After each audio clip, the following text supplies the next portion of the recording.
Buenos nachos, amigos, and welcome to Record Breakers, a music podcast where a group of friends gather together to share music with each other, an album at a time. It's like a little book club for music.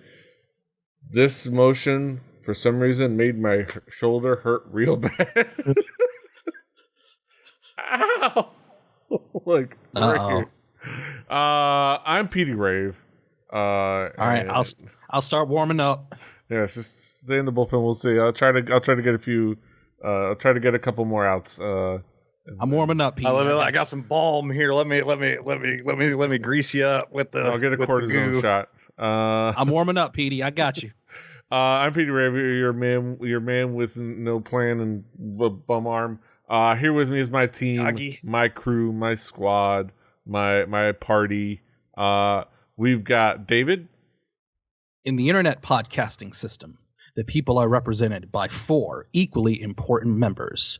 The Record Breakers podcast, who listen to the albums and then talk about them. These are their stories. Gum gum. Yes. We've got Drew. Dick Wolf. I was going to try to make a joke. I don't know if I have a joke. Although I will say to anyone within earshot, the Last Dab hot sauce, real good. Mm-hmm. Real good. Real hot. Real good. I got to try it. And we've got Brett. Some like it hot, others melt when the heat is on. I still have that can of Spam from last night, but Prop Town's getting a little sparse, so yes. Let's go with hey, if you're gonna move your family members' large heavy pottery, try not to biff it on the shoulder because it'll affect your podcast poses. Yeah. It really really makes you it takes the years off of your podcasting career. We've got we should shout out our t-shirts. We're rocking. Yes, that's right.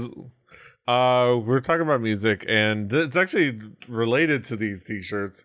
Oddly enough, because of this t-shirt. Or one like it. I found out about the band that we're going to be talking about tonight, and we're going to be talking about an album by a Korean indie duo by the name of Billy Carter.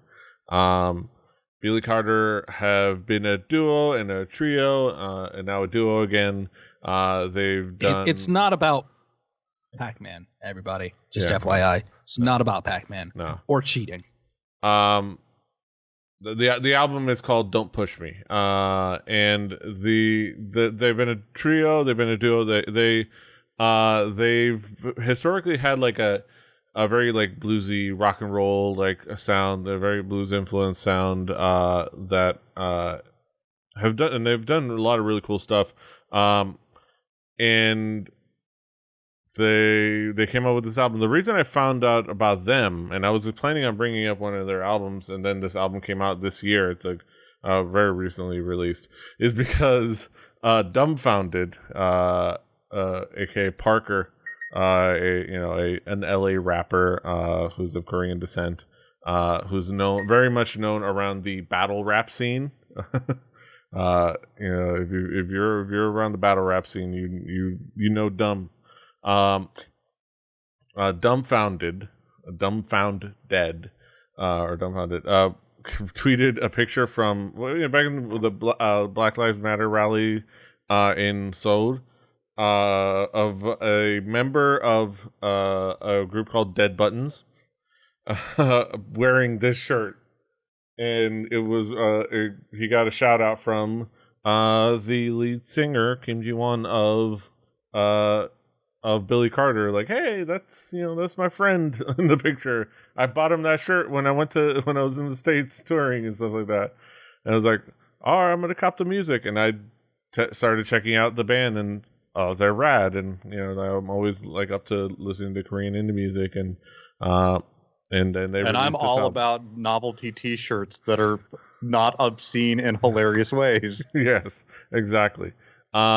But yeah, let's talk about this. Let's talk about expectations.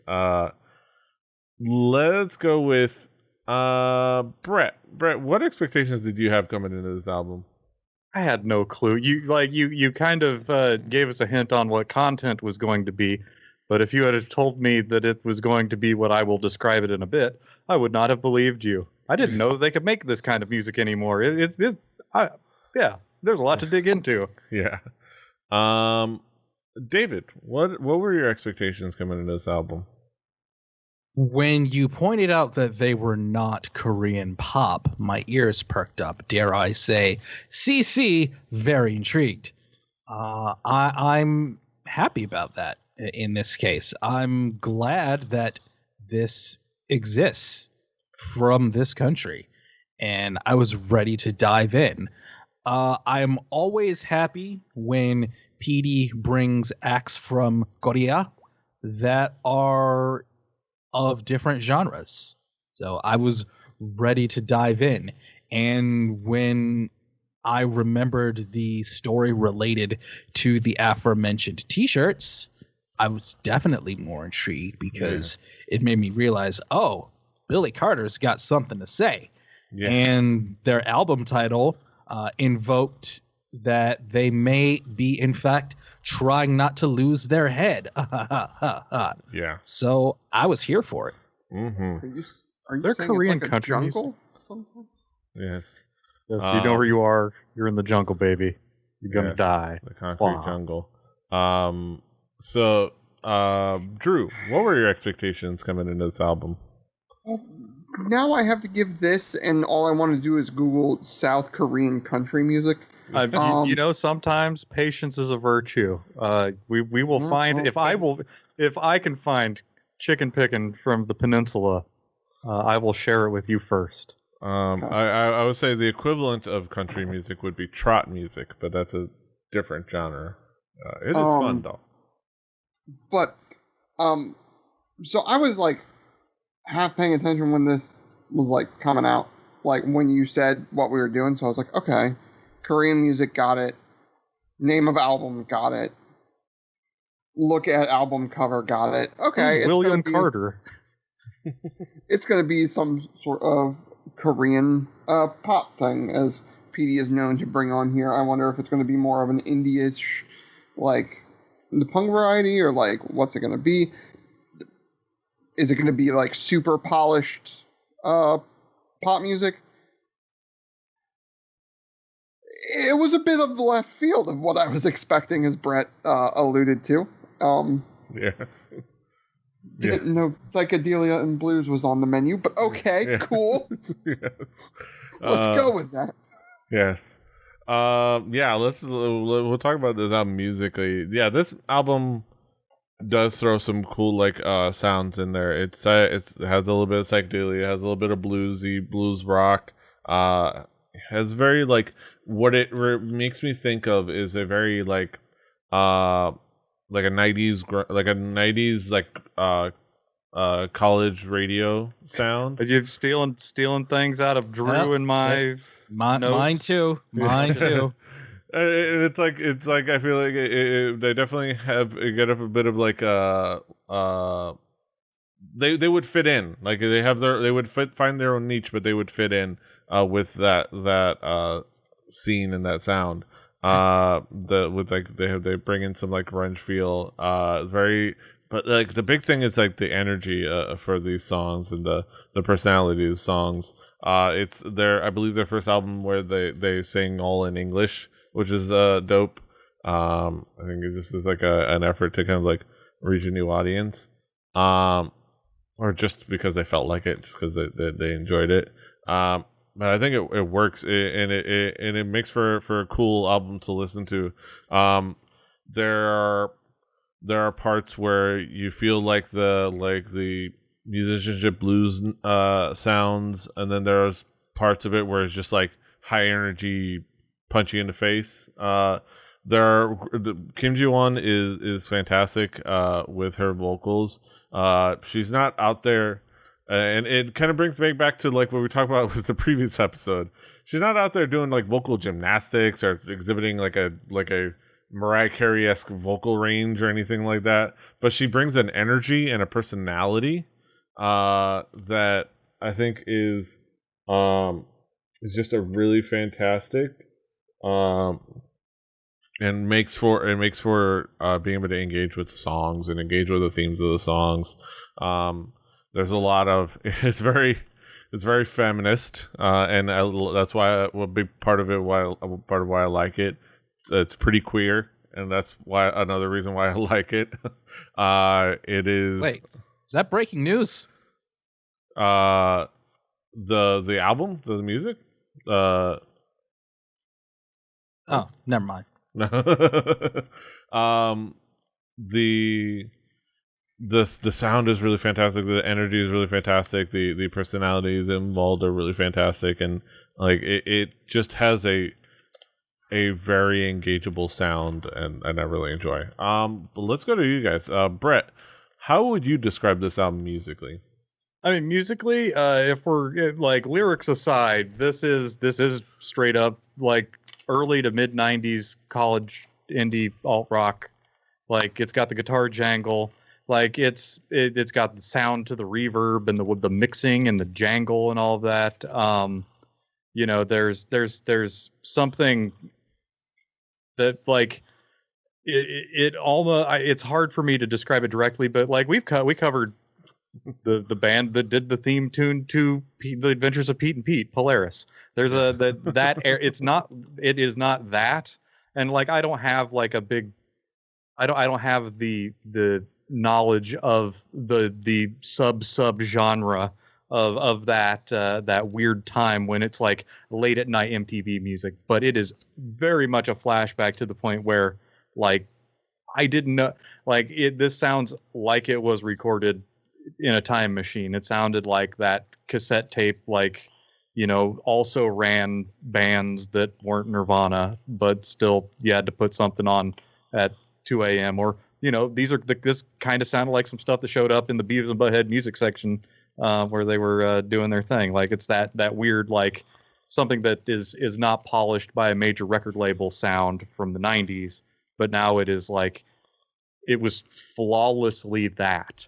Though there are times when it is used in a different way in service of the lyrics, because the lyrics are really what drives this. The messaging drives it to the point where you have like songs that are not very musical. They're more of like a bed for like almost like beat poetry or like spoken word, which is something that you would not get in the 90s at all with this sound. So it is like something, but it is own penis, thing. You know, I mean, you know, there's always that you always got to make that yes, asterisk not applicable for detachable penis. Yes. But yeah, when we get into songs, like, you know, there's also like there is some straight up musical borrowing if you're being nice, theft if you're being a little edgy about it. But I will also bring up some of that here in a bit. But all of it was in good fun. Yeah, there was some inspired music going on here. Yes. David, how would you describe this album musically? I'm going to be a whole lot quicker, everybody. It sounds like indie rock from the 90s and early 2000s. Thank you. Good night. Okay.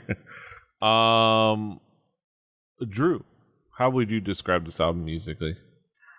Well, the thing to me is they almost immediately reminded me of a band I was into for a while. Band that was kind of weird. But had their hits. Actually, from, I don't know Michigan too well, but it was sort of up near there. Royal Oak. Don't know if that's anywhere near our Deej. Yeah. What band was this? Electric Six was the name of the band. Yes. Yes, this is an obscure band. Electrics. Yeah, okay. We're familiar with Electric Six around here. So, as am I. Like, if there was a little less, like, new wave-y-ness to it and more on the like blues end of it, but Electric Six came to mind very, very quickly for me for some reason. But I know Brett said let's leave it aside, but no. That was my description, was not going in lyrics, because the lyrics are, if you have to have somebody explain to you what the lyrics are getting at, yeah. I'm not going to explain what they're getting at. But I think it's kind of cool because I'm very familiar with political or bands that skew into politics from an American perspective. Your Raging Against the Machine, and whatnot. You're Alanis Morris. Wait, she's Canadian. The last one I was really super familiar with that was not American focused was The Clash, which is sort of a ways away from current goings on in the world. So I think it was really neat to hear that. Still applies though. Fair, sir. Fair. Wow, fair. Didn't even think about that. Oh man. But it's really interesting to hear like women's rights issues from a South Korean perspective. Which is something that I don't often take into account. Like, oh hey, these types of battles are happening all over the world right now. And I think that's important to hear. But the music itself was just catchy. And to find out that originally there wasn't drums, it was originally just the duo and they didn't really have drums to begin with, was really weird because I think that the drums to me was a huge part of that. Like in researching, read an interview that said like it started one direction and like took a turn when they came back home after a trip. And it was like, oh, because like the drums to me like really sort of made this for me what it was. Hey Drew. Yeah. What were your thoughts on that Gin Blossom ass harmonica, or that wood block? Yeah. I mean, look, man. If you're gonna ape a band, no, that is 90s as fuck. Like, oh, no. I was like, oh, they brought the Gin Blossom harmonica from Follow You Down. Look, if you're gonna ape it. a band, Yeah, it worked. This was good 90s. This was good 90s. There are people that are trying to do this that do it worse. And the thing to me is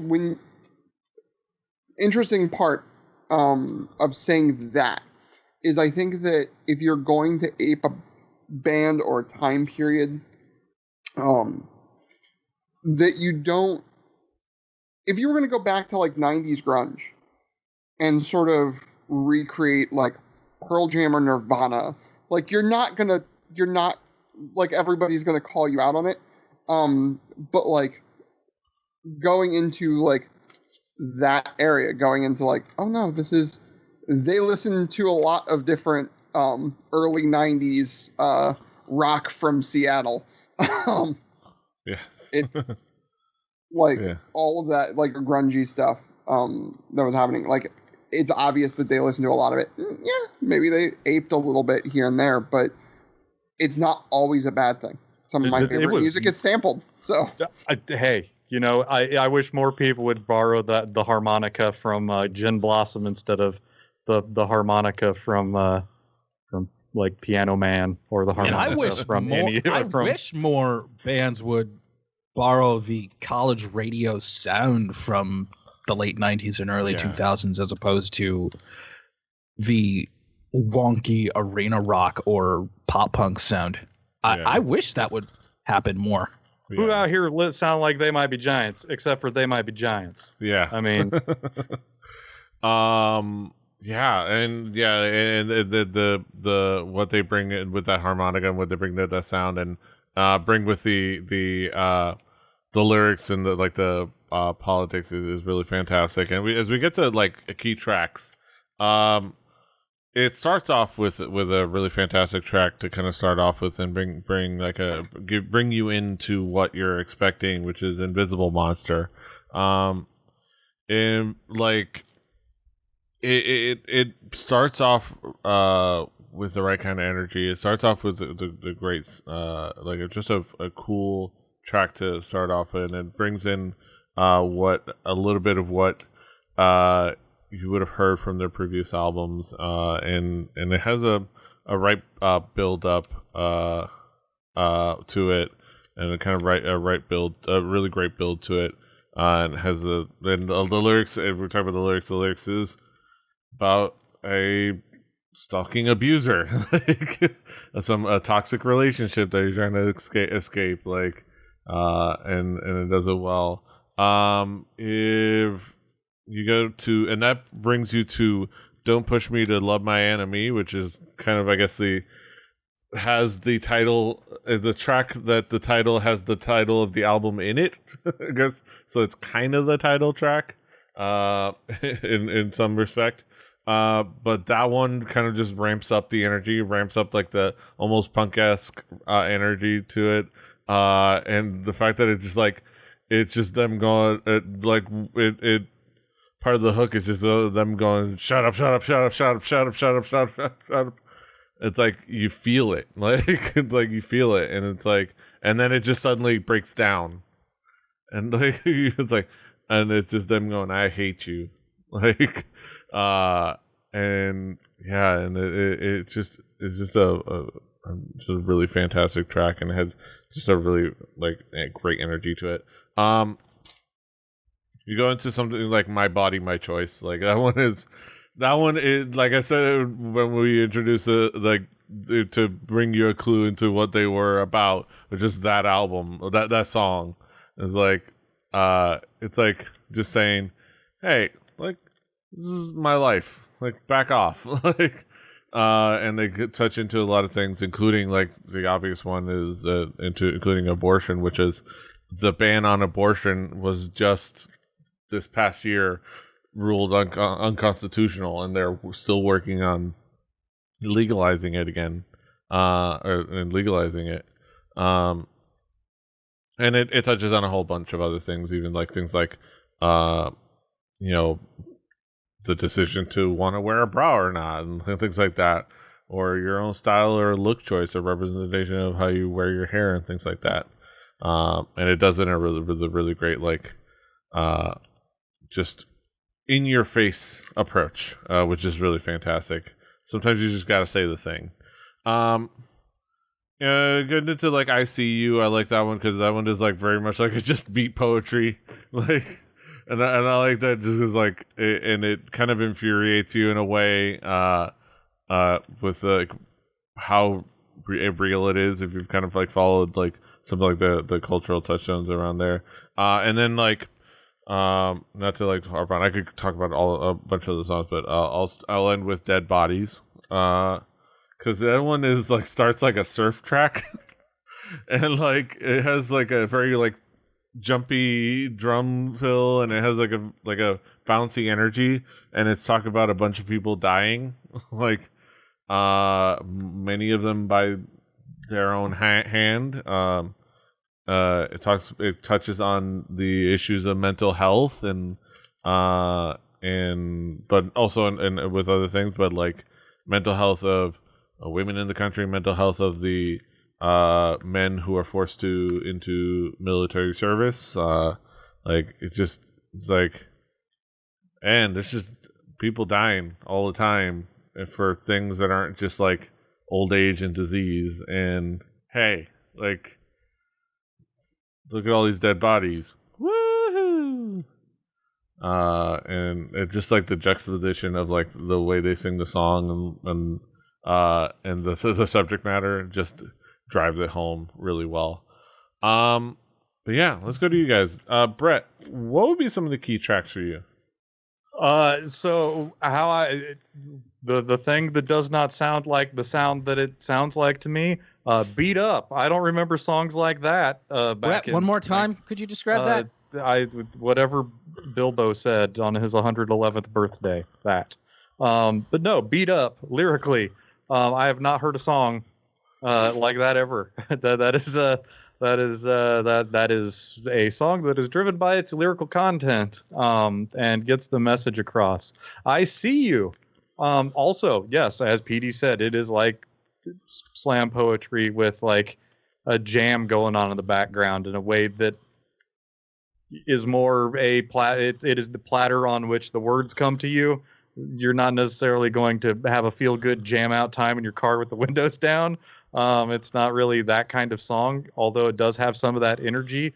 Part of the power of this album is it's going to make you feel uncomfortable. And and a way that is less serious that makes me feel slightly uncomfortable. We all high? So y'all know about Winona's big brown beaver? She shows it off to all her friends. Yes. Guys, we're on Twitch. Yes. It might be a porcupine. Sorry. We're just talking about animals. That's right. Nothing is more wholesome than Primus. Well, I heard that one day that beaver tried to leave her. That's right. R/brand new sentence. Nothing is more wholesome than Primus. I mean, yes. No one's ever thought of those words in that order. You know, it's cross-stitch that and sew it onto a quilt. Like, it's, you know. For God's sakes. But yeah, like, even to the point that, like, thank you. I forgot. I'm going to have to listen to some Primus now because, you know, but it's race car driver. Yeah. But hey, yeah, there's all kinds of fun to be had when you go to the 90s and you're doing the also ran bands that your pothead buddy's older brother, who's even more of a pothead, listened to. Yeah. As a bassist, I'm never going to say that. Hey, you know, there's a sweet looking Rickenbacker in these photos from their Twitter. Like, I don't know what kind of it looks like it's gray, but it might just be the lighting. It doesn't look like it's like a sunburst, but it looks cool in the light. And boy, you know, bringing the funk with an Ampeg and a Rickenbacker. Yeah. Yes. For some reason, South Koreans, good gear in all the bands that we've listened to that you brought, Petey. Just think how expensive that a Rickenbacker has to be when you import it. Yeah. It's expensive. Yes, it's expensive here. Yes. Yeah. I think it works out depending on where you're at. Like, good for them. Yes. David, what would be some of the key tracks for you? All of the tracks that have already been mentioned. But I want to point out that Dead Bodies, it swings, it rocks and rolls. Also, ICU and Beat Up. I originally thought that they were going to be a little bit more subversive, and I'll talk about that in my conclusive thoughts. But they were very, very in your face with everything they were trying to do, which was kind of the theme of this album. And I feel like these were the two best tracks as examples. Beat Up, it throws in that knocking sound at points, which was kind of offbeat, but I respect it in the, screw your understanding of music and your wanting to analyze any of this. We're just going to do this. What are you going to do about it? Yeah. And listen to it. Goddamn right, you're going to listen to it. And I See You again, another one that was subversive, but not in the way that I'm normally used to, and I liked it. Yeah. Drew, what would be some of the key tracks for you? Well, Invisible Monster to start this. Like you said, something about that tone that it starts with, that like little bit of feedback in the background, and then the just the floor tom kick drum 4-beat is just setting up where this album musically goes. I think is phenomenal. As far as one where I was like, oh wait, like, because there's always that moment in an album when I actually clue in on what the lyrics are saying. My Body, My Choice was that for me, where I was like, oh, I've had this on in the background at work. I haven't actually been paying attention to the words, have I? Holy... And then going back and being like, I'm an idiot. But this song in particular, hearing, again, like, women's choice and rights issues from a different perspective was really neat. But also, Petey, I have a task. Yes. I want the Clash of South Korea. Yeah. I want you to, like, a band that like slightly has some like Jamaican-y ska overtones, punk rock, like, and that says a lot. Yes. I feel like you still haven't found a Korean metal band for me, Petey. I can find one easy. Korean dub. But then Fear, as far as music goes, lyrics not so much, but the music itself felt a little bit more lighthearted than some of the other stuff, which a little bit juxtaposed, but almost had like a rockabilly feel. It felt like to me, like in spots, which I really really dug. It was a weird spot in an album I wasn't expecting and was slightly weird but also awesome, so I don't know how to cross that path. Yeah. But that's what Fear was for me. Yeah. Yeah, and we kind of like we talk about the albums and like those songs and those choices. I've already touched on another thing. I love the vocal dynamics, and particularly Kim Jina when she would like occasionally pipe in like she's like singing from like way back in the room. They're like no. Like it's almost like the little sibling that's like, yeah. Like, yeah. What she said. It's the I seen it guy. Pretty much what which is pretty much what I've tried to be for Petey Ray for the last 10 years. I seen it. Yeah. It was fantastic. But let's talk about some conclusive thoughts. Brett, what will be your conclusion on this album as a whole? I mean, this album musically is neat to pick apart. Like it's definitely trying to. It's more of like. It is a way to present a message, and I enjoy that as like something to experience and to see, because I haven't really ever seen something of these piece parts put together like this. Did it like get its hooks in me? Not really. Like I enjoyed my time with it, and like I respect what they did, and boy am I impressed with the way that it sounds. Like it sounded in a way that there are more things they got right than I can recognize with the 90s tone. And as many people try to have that sound, they're doing it in a way that not only seems earnest, but it's like a good quality. And everybody loves Ernest. Ernest P. Worrell, Vern, yes, exactly. The whole crowd. But kids, ask your parents. Yes, it's remember who Slinky. I miss you, Slinky Dog. But this was a good time. Like I didn't know that this existed, and now I do, and I am better for it. And you should be better off for it too. Also, these lyrics, they're a bummer. Yeah, but it's reality, man. Yes, reality's a bummer. Yeah. So let's recognize some people's truth, man. David, what would be your conclusion on this album as a whole? I am a nihilistic 30-something, and I have kind of forgotten what rock music that is wildly, loudly, and unapologetically angry and sincere is supposed to be like. A lot of the rock music that I listen to and enjoy is oftentimes a little bit more on the clever, tongue-in-cheek side. But this is unapologetically loud and sincere and pissed off. And it is looking to piss people in Korea off, seemingly with good reason.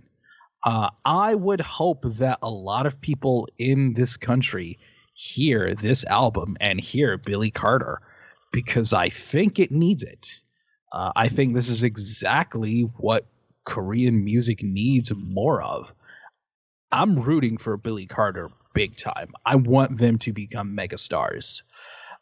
It reminds me of a lot of the indie rock that I'd hear on WHFR at Henry Ford Community College in Dearborn around the late 90s and early 2000s. And that is as good a compliment as I can give Billy Carter, because that means I found it way more palatable than a lot of the bad alt rock and alt metal and pop punk from that same time period.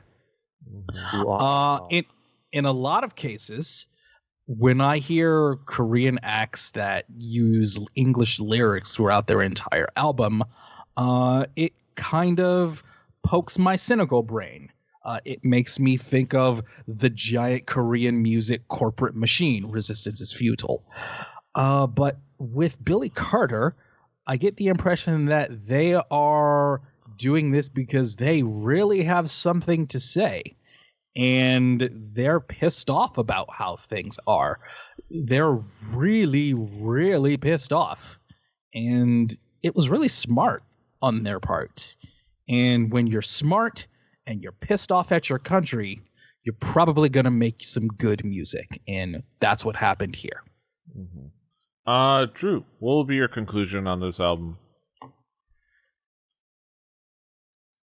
If a band can make me think of somebody like Electric Six, I think they're doing something pretty okay. I think that, like Deej said, it's something that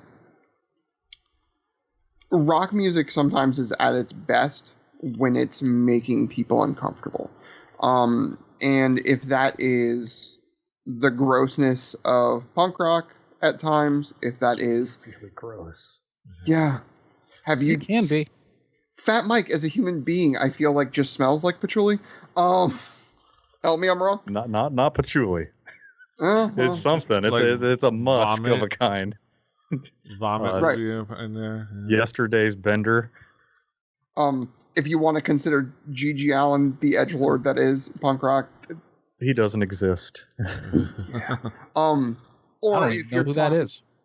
Oh, Good. we could have some Nope. discussions Nope. about G.G. Allen. Veto. Oh man. Yeah. Oh man. It's The fact better that off. somebody doesn't know G.G. Allen. Maybe just they're broke better my off. brain. Maybe he's better I'm off. good. He's better off. He's It's a like bad it's human. like Don't finding go to some- that subreddit. Yeah. I'm not. No, you I have the won't. choice. It's I like won't. it's like how I've never seen Two Girls One Cup. I'm good. I got neither enough have I. of the references and descriptions. I don't need to see You it. saw the Simpsons episode. You understand. Yeah. But or if it's making you uncomfortable by putting things in your face that you're maybe you don't want to see. Things that guy I brought before, Killer Mike, sometimes does. Putting maybe somebody's reality into your face that you don't necessarily have to see all the time. I think seeing it from a different country is something that is super interesting because there's a human side to these fights that people are having. And that I think is fantastic. And like I said, I started that soapbox out with rock is at its best when. And I think that this album and this band, I hope that they keep this anger. Sometimes when it happens, some of the anger leaves. Deej says he hopes they blow up and become megastars. Sometimes I worry about becoming megastars and then losing the fire and losing the fight. I'm going to point back at Rage Against the Machine real quick. But I think that it's a voice that needs to be heard, and they found a really fun way to make it heard. Yeah. Yeah, and I think my conclusion is that they're really talented at creating a voice to their righteous indignation and a voice to their emotions and doing it in really dope songs that sound incredibly apropos of a specific era. The guitar work is fun and fantastic. The vocals are fun and fantastic. Kim Ji-won and Kim Ji-na both contributed in really great ways. They've got their staffs of supporters that also bring really great things. Like their drummer is really fantastic in this. The music is fun and like it's fun to jam to. But yeah, they have like messages to say that are real, and like these moments where it's like the reality, like in I'm going back to the tracks, like in ICU, that like where it's like just it says like, oh, there's no such thing as homophobia, because homosexuality is a disease, and we do not hate the sick, we cure them. And that's a real sentiment. That's a real sentiment by the fundamentalist Christians that permeate a lot of Korea. Wonder where they got Christianity from, man. Wonder how that happened. Whose fault could that have been? No clue. The great white saviors. Hey, they kicked Japan out, so they're great people. So it's a lot of those things where it's like, yeah, and it has a lot of things to say about the states over there, and I think that it has a lot of things to say that it is worth reflecting on in your life, even if you're not in Korea. This is definitely not a like pointing at that country, because like I'll point at that, but if you look at that particular thing, well, it's because of this, and where does that lead back to? Right over here. Like, yep. So this is definitely not an over there thing, but it is still a great like message to hear. Yeah, I'm kind of rambling, but this album has a lot of really great messages and a lot of really great ideas and a lot of really great sounds. And I'm glad to have heard of Billy Carter. They're gonna do really cool things. I've been there. They're not the first Korean indie band that I brought, and they're not gonna be the last. But they're right up there. They're gonna probably be right up there with like the Love Exteriors and whatnot. So I look forward to getting. I hope that Billy Carter shows up at a Korean Music Awards ceremony and does something really controversial. Exactly. Which won't take much, honestly. I just hope that they all have less themes to write music about like this, because it sucks out there. Yeah. Or they keep writing the music. Yeah. I hope they draw from the pool that they already have, and they don't have to go replenish. Yeah. The world can always be better. Yeah. Correct. And sometimes it needs a kick in the ass. Yes, exactly. And this is, I think, one of those fantastic kicks in the ass. With Billy Carter. A kick in the ass with the power of rock. Exactly. That would be the episode title if we did have episode titles. You're welcome. Yes. I told you I had your back, Petey. All right, let's get it to the main event of the evening now. We get to the moment we've all been waiting for. We got our haiku reviews where we sum it all in poetic form with the 575. Let's get down to the nitty gritty. Haikumero numero uno. Ricky. Brett, what is your haiku? Powerful lyrics, a twist on old styles, yet fresh. Gets its message through. Mm-hmm. David, what is your haiku? Sincere, pissed off rock from a nation that needs it. Keep doing your thing. Mm-hmm. Drew, what is your haiku? Classic rock album with a voice that deserves to be heard loud and clear. Mm-hmm. My haiku, great angry chick rock with infectious energy and plenty to say. Yeah, that drummer hair. Look at this. Look at that. The drummer dreads. That is a guy who plays drums. Yes, it's really fantastic. Yep, that's he a drummer. Brought his own picnic onto the snare. He's getting ready to sit down and eat a sandwich. For the audio listeners, it looks as though the band is playing in a room, NPR small room style, and their drummer has some dreads that would fit right in with like bleached halfway up. The band Saliva, it's- circa it's great. 2004. Or like He or looks one like of a those- fun person to hang out with. Yes. His smile is pretty fantastic. And also that dog is adorable.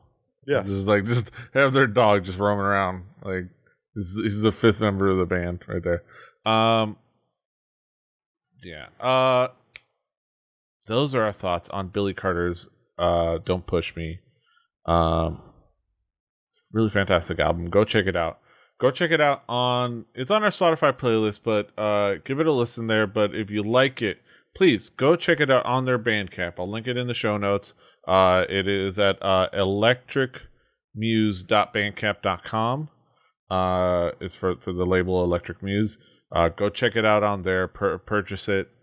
Support the band directly. They're a really cool band. They deserve it. In my humble opinion. So go check it out.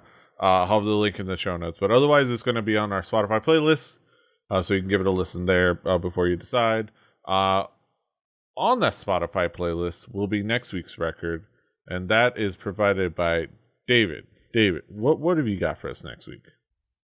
Next week on the Record Breakers podcast, I will be bringing a personal favorite of mine, an album very near and dear to my heart from 2002. This is, in my opinion, the best British rock band of the last 25 years. And that band is Porcupine Tree. And this is the album that all four members of the band have said that was their peak as a quartet. And it is 2002's In Absentia. Mm-hmm. So look forward to that. But that'll be next week. Or actually, probably a couple weeks. Because we got to go to Turkey. Yeah, we got to go to Turkey. But in a couple weeks. We got beans, green potatoes, tomatoes, ham, ball, jaws. And the chicken tastes like wood. You name it. Yeah, you name it. But keep an eye out for that.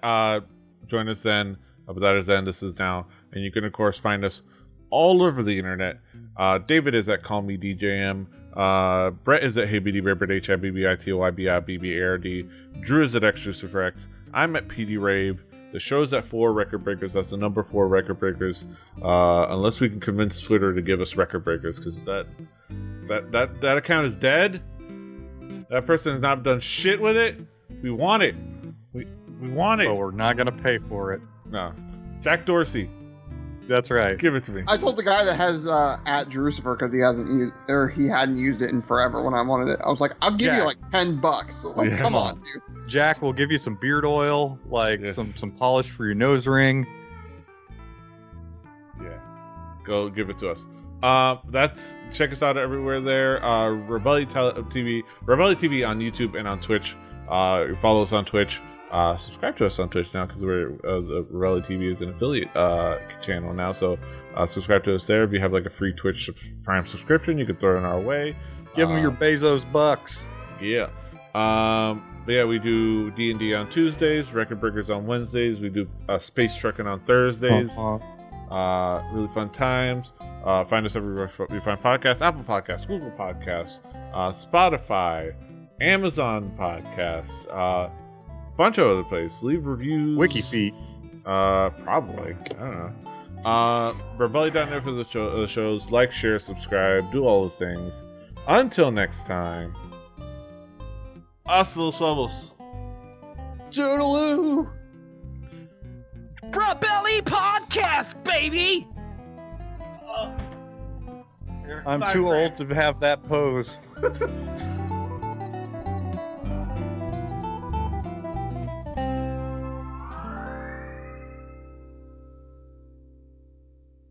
Diamond Club hopes you have enjoyed this program.